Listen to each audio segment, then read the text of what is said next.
Coucou, j'espère que vous allez bien. Nous, ça va par la grâce de Dieu. Nous sommes encore là avec les actualités. Toye lisusu, naza si toza malamu, biso pe toza malamu, boza malamu, biso pe toza malamu. Toye susu na ba information oyo ezoleka, to ba actualité oyo ezoleka sur internet.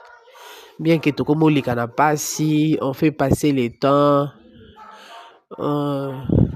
Tokomo lekisa ba jour ebele tozo poster te. Bokoyeba pourquoi tozo lekisa ma mikolo ebele. Nalingaki kaka tosolola par rapport ya problème ou ya message à passer dans l'eau. Vous allez m'excuser, la voix est un peu rock, moi moi grippe.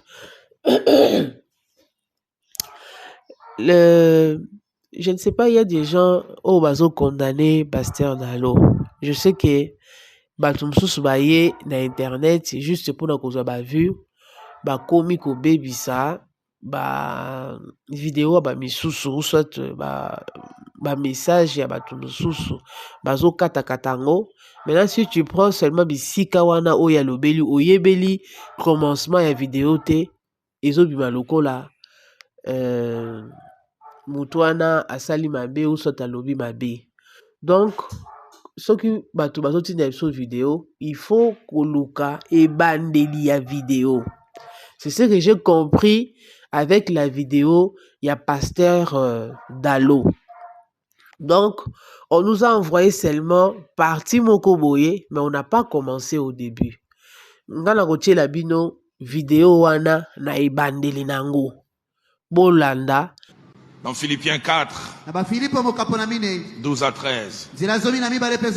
Je sais vivre dans l'abondance et je sais vivre dans la disette.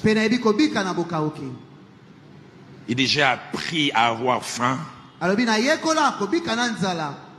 J'ai appris aussi à vivre dans l'abondance. Celui qui désire ardemment la présence de Dieu a les rapports qu'il faut avec le bien matériel. Je peux paraître vieux jeu. Le lucre n'est pas ma poursuite. Jamais. Il y a quelques semaines, j'étais en Europe, un jeune pasteur vient me voir, il dit, pasteur, on a un carré minier. Pasteur Ken, je ne sais pas ce que c'est un carré minier.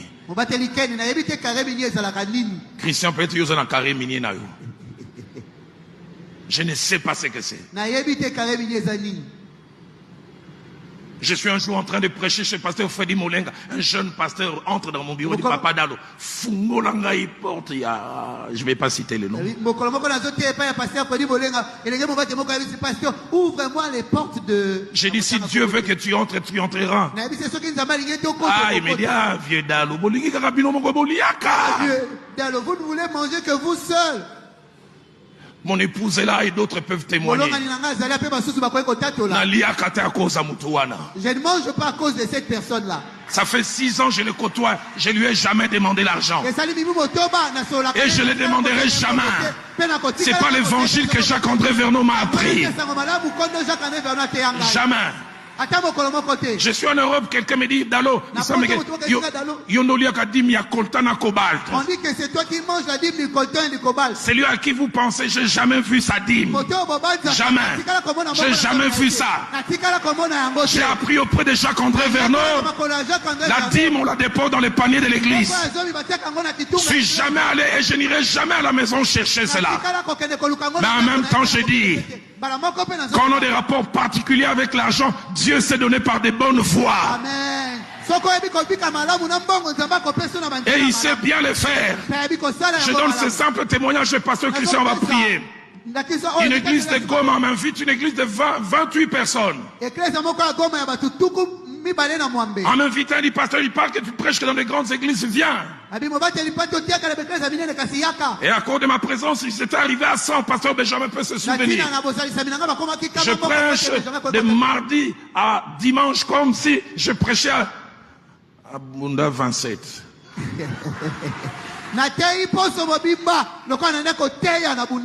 Les derniers jours, il me donne une offrande de $80. Il me dit, depuis que l'église existe, c'est la plus grande offrande que l'on donne. Je prends ça, je dis, Seigneur, je vais consommer. Parce que je vais vers l'aéroport, Dieu me dit, tu as fait ma joie, je vais te payer. C'est ce jour-là que Dieu a placé sur ma route un corbeau qui n'a rien à voir avec Philadelphie. Parce que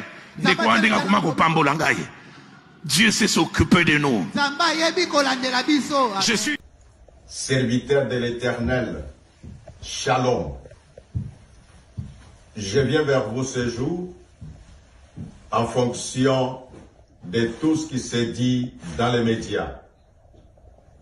Je nous rappelle qu'en octobre de cette même année, nous avions organisé le sommet de l'unité.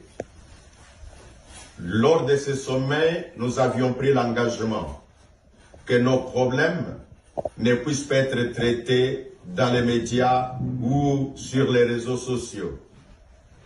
Mais il y a quelques jours que nous avons observé une agitation.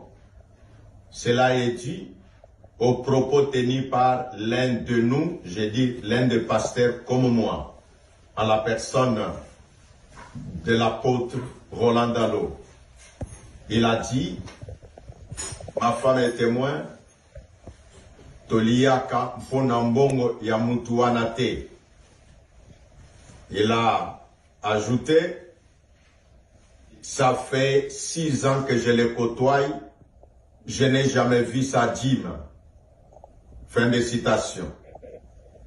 Et cela a commencé par le jour où il a dit que j'ai honte d'être appelé citoyen de la République démocratique du Congo, car c'est un pays de voleurs et de surfacturation.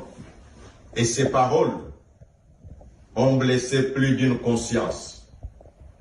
Suite à cela, en ma qualité de représentant légal et archevêque président de l'Église du Réveil du Congo, j'ai trouvé qu'il était nécessaire que j'appelle à l'unité, que j'appelle au calme, de manière à ce que tous nous puissions être respectueux des institutions.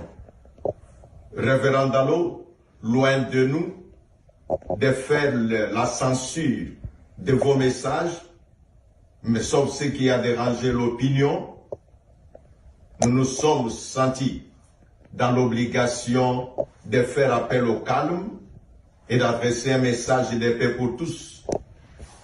Au président de la République, vous avez toute notre considération. Vous avez le respect de tous les pasteurs en République démocratique du Congo. Vous avez posé des actes que vos prédécesseurs n'ont pas posés, notamment la dédicace de notre pays entre les mains de l'Éternel, et des générations futures s'en souviendront. Nous disons également à la famille politique du chef de l'État que nous en appelons tous à la paix, que les pasteurs ne manquent pas du respect à l'autorité de la République, le premier citoyen de la République démocratique du Congo. Nous avons cité le président. Par là, nous disons également à nous-mêmes, comme pasteurs, que quand nous avons les micros, il est toujours nécessaire de savoir et nos exemples, de savoir et notre communication, que cela peut aller au-delà des 4 murs de notre Église, parce que nous sommes dans une période de médias. Aux États-Unis, où je me trouve en ce moment, plusieurs appels, les gens se demandent, qu'arrive-t-il au pasteur en République démocratique du Congo? Or, c'est une bénédiction d'avoir un président qui adore et qui confesse publiquement sa foi, qui respecte les hommes de Dieu. Partant de toutes ces réclamations, partant de toutes ces communications que nous avons eues et l'observation que nous-mêmes avons faite dans les médias, en cette qualité de leader, représentants des milliers de pasteurs en République démocratique du Congo et hier, nous avons trouvé qu'il était de notre devoir d'en appeler au calme, d'en appeler à l'unité. Et donc, au président de la République, sentez-vous soutenu par les pasteurs. Sentez-vous soutenu dans votre vision. Ne vous sentez pas seul. Nous vous sommes très reconnaissants. Et que, par tout ce qui est arrivé, que nous puissions toujours nous retenir. Ne réglons pas nos problèmes dans les réseaux sociaux. Ne réglons pas nos problèmes dans les médias. Voyons toujours de quelle manière, surtout nous les pasteurs, comment est-ce que nous pouvons les uns les autres nous parler et partant de là en tant qu'éducateurs de masse, nous montrerons un exemple à suivre. Par ces paroles, j'ai dit au président de la République, nous présentons les excuses si toutes ces choses